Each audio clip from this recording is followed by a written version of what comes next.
Ladies and gentlemen, welcome to the Week 4 Team Builder versus BigTimeBrownie and the Green Bay Yampers. Last week we took our first loss, and it was an unfortunate one because it was very much avoidable. It was basically I did not prepare well. There was one set in particular that my opponent could have brought that could have just defeated me pretty much no matter what I did. My only hope of beating it was a critical hit, and I didn't get one despite having many opportunities to. But hey, I probably only even got those opportunities because of a lucky paralysis from a Thunder Punch. So, yep, Iron Defense Corviknight did me in. All I had to do was bring Jolteon, but I didn't. And I wish I did. But hey, that's in the past. You got to stay positive. We're still doing well. We've got a 2-1 record. I think we're 6th overall. So we've got that going for us. And it's a new week. We're going up against BigTimeBrownie and the Green Bay Yampers. They are 1-2, so they're not doing as well as we are. So that's kind of good for us. My opponent's got an interesting team here.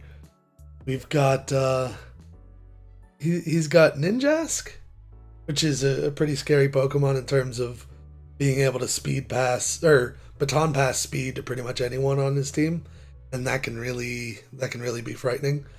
Got Cinderace, which is an amazing Pokemon in draft particular, because this thing basically it has a unique move called Court Change, which allows it to swap screens and hazards across the two sides. So I can't bring my screens. I can't really bring much in the way of hazard setting because this thing will just reverse everything on me. And that's no bueno. Next up, we've got Virizion, which is it's an underrated Pokemon that, you know, if you bring a flying type move against it, it just folds like a lawn chair. But it can still do some pretty nasty things, especially if it gets a chance to set up. Sigilith is up next. It's that weird Nazca looking jar with wings. I don't know what else to call it. It kind of looks like might be the evolved form of an unknown. I don't know. That's kind of weird. But yeah, it's a pretty good Pokemon. Good defogger, good setup sweeper, and a good pivot as well. Can do a lot of cheeky things, and I have to be aware of that. Next up is Mamoswine, which is another great Pokemon. This thing is a powerful hitter. It's got some good priority in Ice Shard, Earthquake, Stealth Rocks, all sorts of good things. Next up is his G-Max Pokemon, which is another Steel-type G-Max. That's going to be a recurring theme here. There are so many Steel-type Gigantamax Pokemon, and I think I have to deal with every one of them in this league. So, this guy's G-Max special move creates a set of Stealth Rocks that are Steel-type. It's like Stealth Ingots. Yeah, let's call it that. He's got Stealth Ingots if he uses a Steel-type move while Gigantamaxed. It's also got an incredibly high defense and pretty incredible offense as well. So this thing is definitely a big threat to my team. Next up, we have Gallade, which is a pretty good Pokemon, even without the Mega Form. The Mega Form is just amazing. One of my favorite Megas in draft. Yeah, I have to worry about this thing. It has Memento, it's got Shadow Sneak, it's got setup potential with Swords Dance. It's got an incredible move pool as well.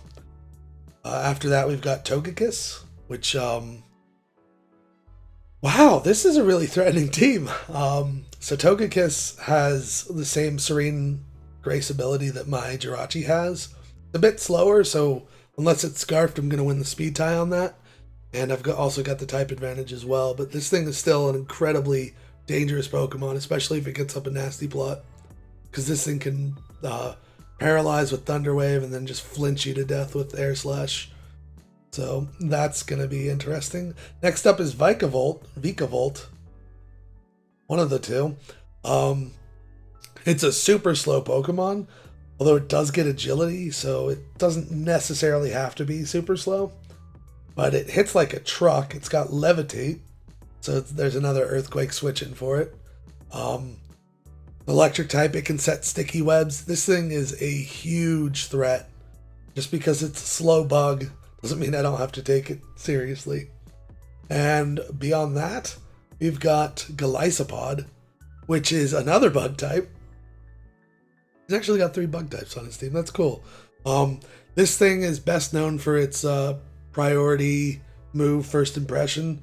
Put a choice band on this thing and it hits like a truck, and then you just switch out with emergency exit.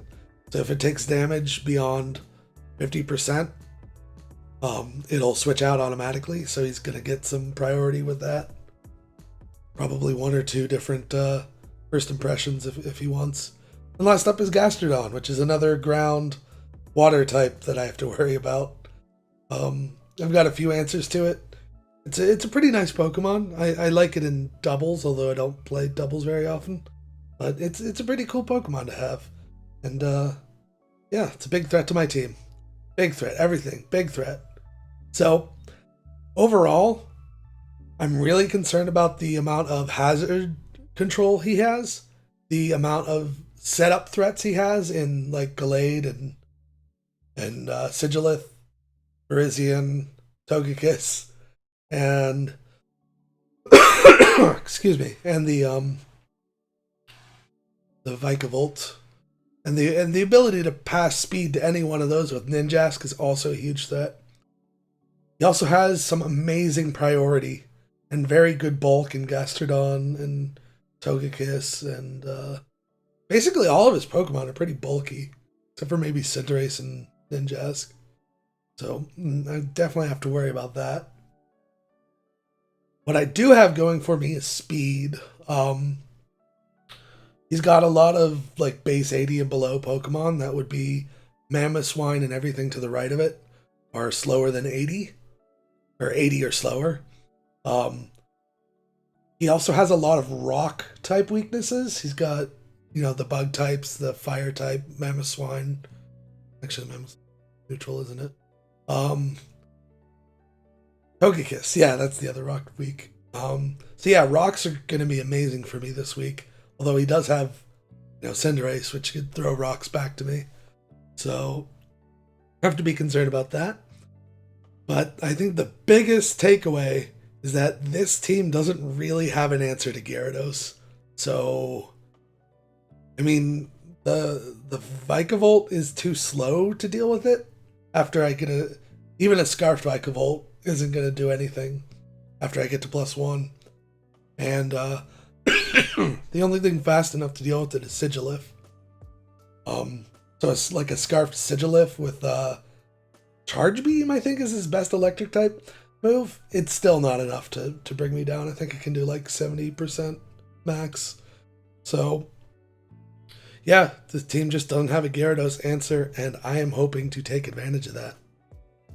All right, let's move on to our team.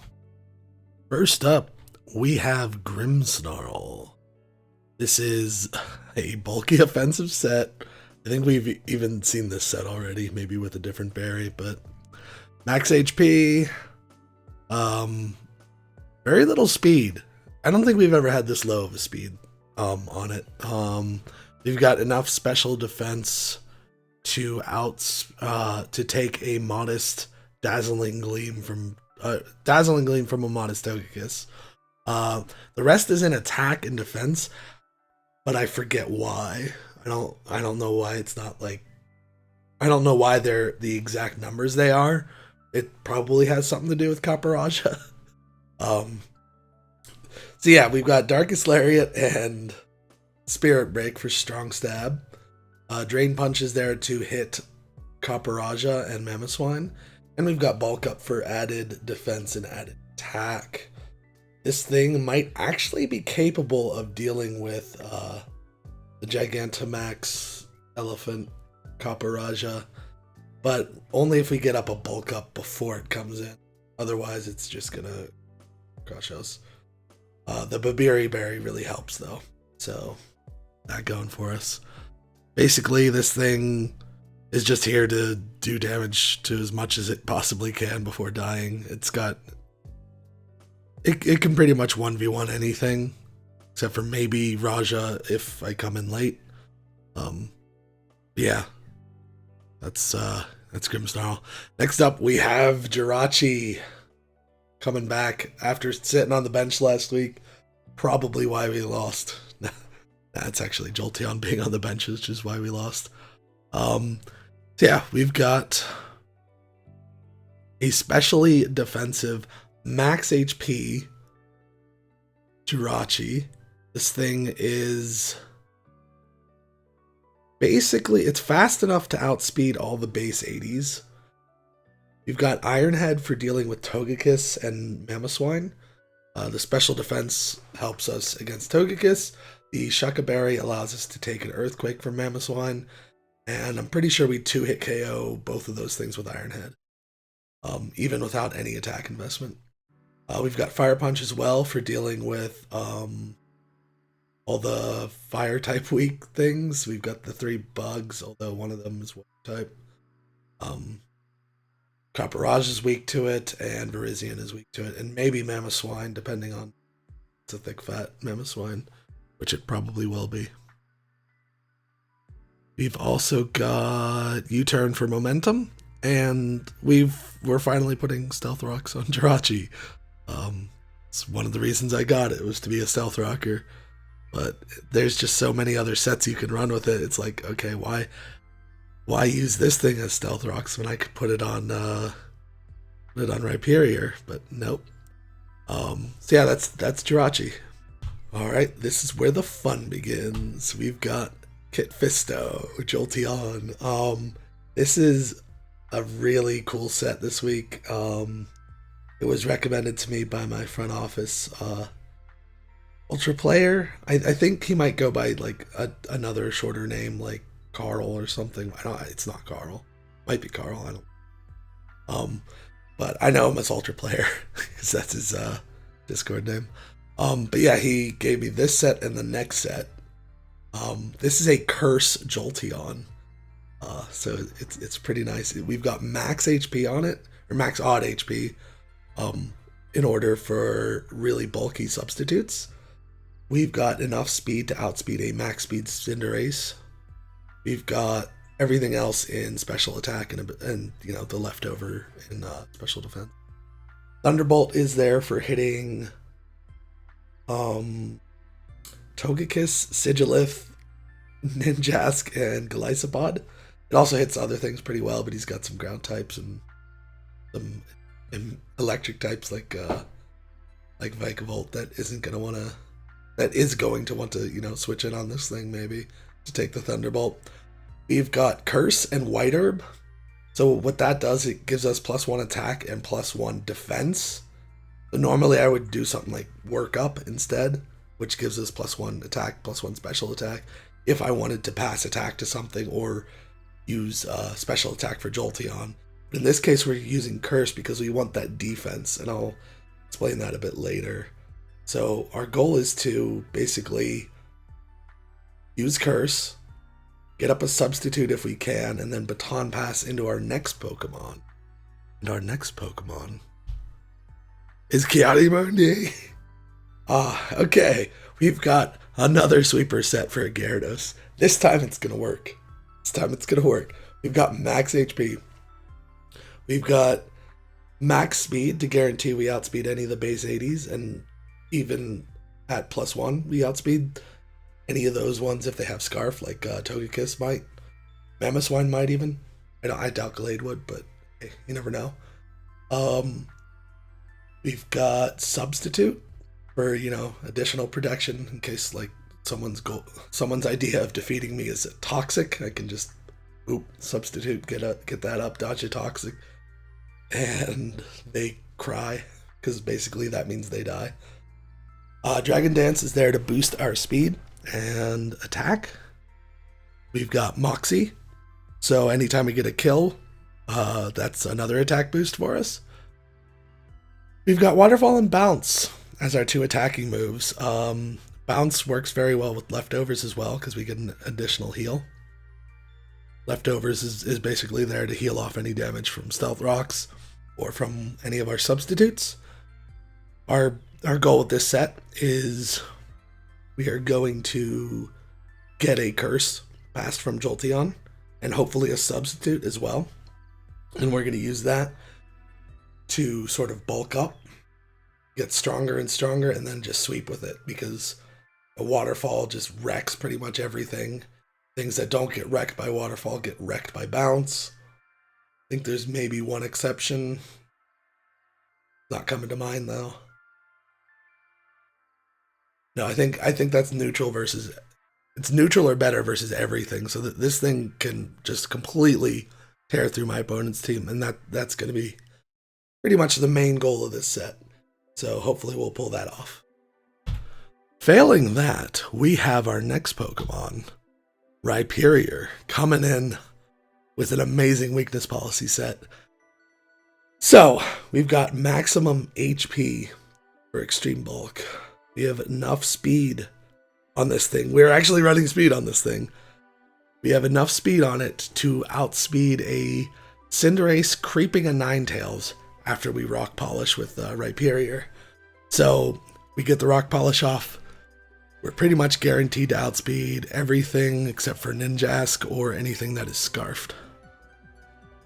So the idea with this thing is we've got rock polish and weakness policy. Those two things get popped. I go up to +2 attack and +2 special, or +2 speed. I mean, yeah, I get +2 special attack as well, but I don't have any special attacking moves, so who cares? So yeah, we've got Earthquake and Rock Blast for stab. Both of those hit everything super hard except for Virizion, which can take them. But however, Virizion does not want to get hit with an Ice Punch, and Ice Punch is also there for any of the other flyers if I don't want to risk Rock Blast missing, because, well, it's happened. It's happened already. We've actually had a few unfortunate misses, like that Rock Blast against Sock and the Focus Blast against Beta. But hey, hopefully that won't be the end of the world for us. So yeah, we've got that. We've got, yeah. So basically, we have to pop this weakness policy. It only gets popped when you get hit by a super effective move, and we've got a lot of opportunities to do that. So the big one is Cinderace. That thing sometimes runs high jump kick. It might, since we don't have any ghost types, but we have used Protect in some of our sets before, so maybe it's high jump kick, maybe it is a low kick, but either way we can survive it, and we can pop that weakness policy, and then we're golden. We can pop it against Virizion's Leaf Blade. I don't know what Sigilith gets to pop it, but I'm sure it gets something, and we can pop it against that, because it's not too powerful in terms of special attack. Mamoswine, basically every move it has pops it for us. Gallade will pop it with fighting.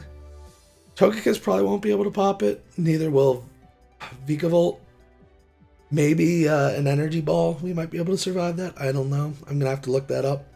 Galissapod Liquidation could pop it, but I'm pretty sure we'll survive it. It is a 4x weakness, so we do have to worry about that. Same with the Scald from Gastrodon. And Copper Raja, if it's G-Maxed, I think we can survive it. But if it's like if it's a Life Orb Power Whip, I think we die. I don't know. I'm gonna have to look that up as well.